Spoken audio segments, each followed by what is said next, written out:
Padre, del Hijo y del Espíritu Santo. Amén.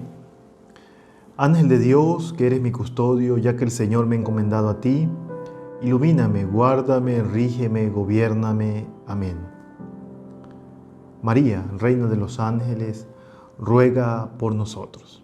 En el nombre del Padre, del Hijo y del Espíritu Santo. Amén. Bienvenidos a nuestro séptimo encuentro en preparación a la consagración de nuestro ángel de la guarda o nuestro ángel custodio. El día de hoy estaremos hablando sobre la presencia de los ángeles en el libro de Samuel.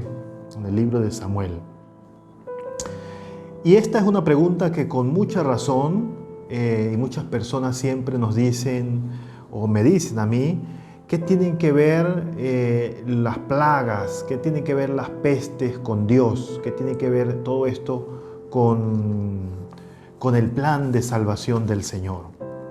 Pues bien, hoy vamos a leer una historia maravillosa. Los invito para que tomen su palabra de Dios, luego también de esta corta reflexión, puedan profundizar en esta palabra de Dios que nos dice cómo ha actuado Dios en la historia de la salvación. ¿Qué dice la Biblia de las plagas? En el segundo libro de Samuel, en su capítulo 24, del versículo 15 hasta el 25, se nos presentan a los ángeles como los ejecutores del plan que Dios ha trazado. David oró con humildad y penitencia, diciéndole al Señor que Él era el culpable y que por tanto le castigase a Él y no al pueblo. Estamos viviendo en nuestra actualidad una terrible pandemia, un terrible momento en el cual enfrentamos este terrible virus que nos acecha a nosotros. Cuando escribimos esta consagración, tal vez muchos de ustedes están siendo afectados, sus familias, nuestra familia, nuestros amigos, por esta terrible pandemia que azota a la humanidad entera. Cuando suceden estas calamidades, y han sucedido otras, siempre surgen todo tipo de opiniones relacionadas con Dios y con la religión. Y esta no es la excepción. Tal vez ustedes también, muchos se han acercado a decir, ¿dónde está Dios que no actúa? ¿Acaso Dios permite que estemos viviendo esto? Estudiemos la palabra de Dios. Es el rey David quien tiene la culpa de la plaga que azota a su pueblo. La historia de David es una historia desconcertante, es una historia maravillosa. Recordemos que el rey David es aquel al que Dios le promete que su reinado no tendrá fin y que de su estirpe saldrá el Salvador. Jesús sale en la genealogía que leemos en los evangelios, se nos dice que Jesús proviene de la descendencia del rey David. ¿Para qué cargar esta culpa sobre Israel? Nos dice el libro de Crónicas en su capítulo 1, versículo 21. Y la grandiosidad de David consiste no en su reinado. Esa historia que se nos narra en el libro de Crónicas, en el capítulo 24, en adelante la historia del rey David, y también en el libro de Samuel, que se nos dice toda esta maravillosa historia de David, podemos ver que David, ¿cuál es el pecado que comete David? Un censo, manda a hacer un censo, manda a ejecutar un censo en su reino. ¿Y qué tiene de malo hacer un censo, padre? La respuesta es que en sí mismo nada. Pero en este caso de David, el mal no está en el hecho en sí, sino en lo que éste supone. David se coloca por encima de Dios. David, el censo tenía una finalidad militar, saber cuántos guerreros podía contar el reino.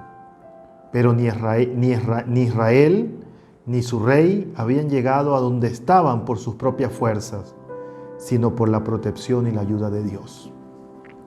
Es aquí cuando nosotros debemos preguntarnos, ¿en dónde está nuestra confianza?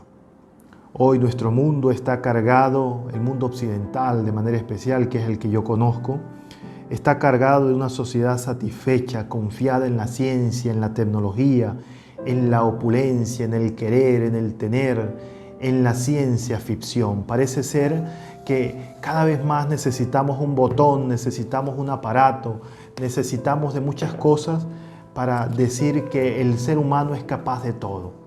Todo nos está permitido. El Papa Pío XII tiene una frase bastante dura para con la humanidad. El Papa Pío XII decía: el pecado de esta generación es sencillamente no creer en el pecado. El pecado no existe. No existe la maldad. Todo nos está permitido. Este era el pecado de David, donde colocó su confianza en sus guerreros valiosos y se olvidó que él llegó allí gracias a que Dios lo puso y que el plan de salvación de Dios estaba en constituir a Israel en una gran nación. De hecho, vamos a ver ahora esa lección que aprendió David. David aprendió que su vida estaba destinada a la eternidad. Y allí viene la grandeza de David. David se arrepiente. David nos va a entonar ese maravilloso salmo que aún nosotros entonamos con nuestros cantos. Misericordia, Dios mío, por tu bondad, por tu inmensa compasión, borra mi culpa. ¿Por qué estoy hablando esto? Porque una vez que David comete este pecado de no confiar en Dios y manda hacer su censo para marcar su poderío, Dios le manda a decir a través de su gobernante que elija qué advertencia o qué pecado, qué plaga será enviada.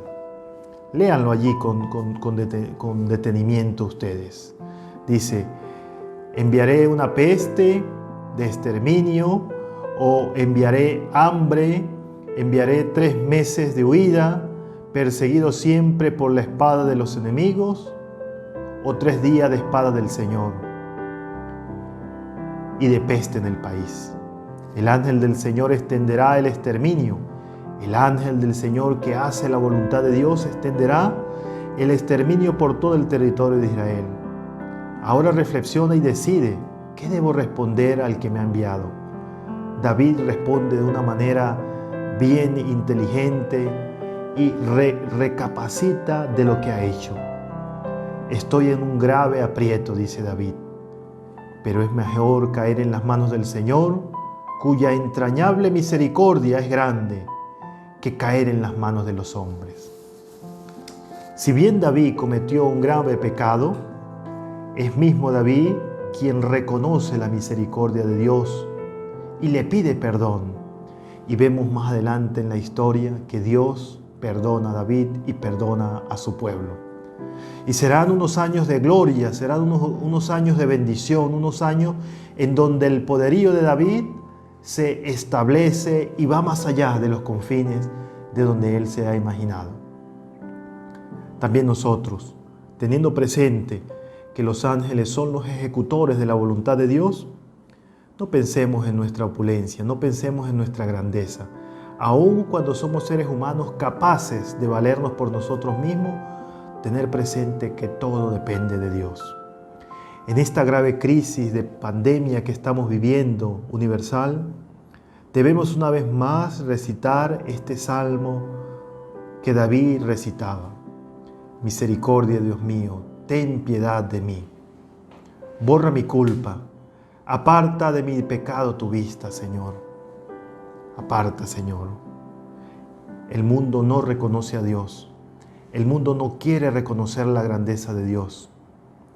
Y no es que las pestes y las calamidades sean un mandato de Dios. Son una consecuencia de nuestra desobediencia al Dios que nos ha llamado a vivir como hermanos y a construir este reino de humanidad aquí en la tierra y continuarlo en el cielo con la ayuda espiritual, con los coros angelicales. Muchísimas gracias por haberme acompañado en este programa. Les invito una vez más a comentar al pie de página del Instagram o del canal de YouTube, qué les parece la consagración, cuáles son sus dudas, cuáles son sus preguntas, teniendo presente que en días siguientes voy a anunciar un en vivo para compartir con cada uno de ustedes esta experiencia de consagración. Recuerden que la consagración es un encuentro con Dios, es una alianza con el Señor. Y por tanto, la iluminación bíblica nos debe llevar a colocarnos siempre en reflexión nuestra vida con Dios, Dios con nosotros. Feliz día para todos.